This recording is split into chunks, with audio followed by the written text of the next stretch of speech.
Corbett is counting its tigers. Two studies are currently underway to determine the tiger population not just within the National Parks Administrative Zone but also in the adjoining forest divisions. Officials say the findings will help determine the way forward for tiger conservation efforts and identify strategies to reduce human-wildlife conflicts in the reserve. Carrying capacity बहुत important है Corbett के लिए, क्योंकि इसके चारों तरफ से हमारा जो फॉरेस्ट डिविजन्स है ना, उसमें और इसमें बहुत ज़्यादा अंतर नहीं है, तो टाइगर वहाँ भी जा सकती है। तो इसकी वजह से अभी हमने WAE को इसका एक स्टडी करने के लिए दिया गया था। उनका स्टडी अभी चालू है एवं हमारा अभी फेज 4 का कार्य भी चल रहा है। तो उसमें हमको एक ठोस मिल जाएगा कि अभी कॉर्बेट का जो एडमिनिस्ट्रेटिव सेटअप में कितने सारे टाइगर्स हैं, एवं उसके साथ साथ हमारा जो पड़ोस में जैसे रामनगर है, तराई वेस्ट है, तराई सेंट्रल है, उस एरिया में टाइगर जाने का भी संभावना होता है, इंक्लूडिंग लैंसडाउन।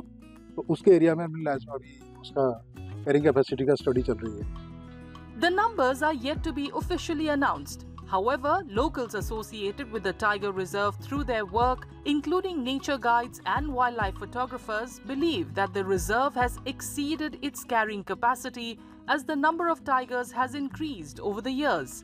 बाघ जो है बढ़ते जा रहे हैं, स्थान हमारा सीमित है, जिसकी वजह से ये बढ़ रहे हैं और बढ़ेंगे तो उससे क्या होगा कि जो स्थानीय लोग हैं या इसके आसपास के जो एडजॉइनिंग एरिया है उनमें फिर मानव वन्यजीव संघर्ष के बढ़ने की संभावनाएं ज़्यादा बढ़ जाती हैं।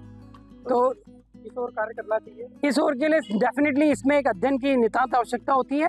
अगर इस अध्ययन के अनुसार फिर अगर हम क्षेत्र को किस तरीके से एक्सपेंड करें, फिर किस तरीके से बाघों की संख्या को जो है सुनिश्चित रूप से एक सकारात्मक तरीके से हम उसके संरक्षण के कदम उठाएं तो ज़्यादा बेहतर होगा, ताकि मानव वन्यजीव संघर्ष भी कम हो और बाघ भी जो है सुरक्षित तरीके से अपने जीवन यापन करें। धारण क्षमता उतनी है और जो बाघों की संख्या बढ़ गई है, इसकी वजह से जो कमज़ोर बाघ हैं, जो टेरर फाइट में या तो मारे जा रहे हैं या फिर भागे जा रहे हैं, वो गाँव की बस्तियों की ओर मतलब पलायन कर रहे हैं, और जिससे मानव वन्यजीव संघर्ष में बढ़ावा हो रहा है। और देखो, सर्वाइवल ऑफ द फिटेस्ट ये तो एक नियम है जंगल का, जो ताकतवर है वो रहेगा और जो कमज़ोर है वो भागेगा या मरेगा।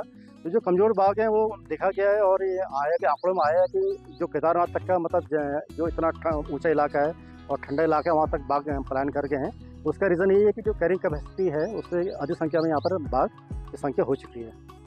Whether or not these fears about the park having more tigers than it can support turn out to be true will only be known once the tiger census is done.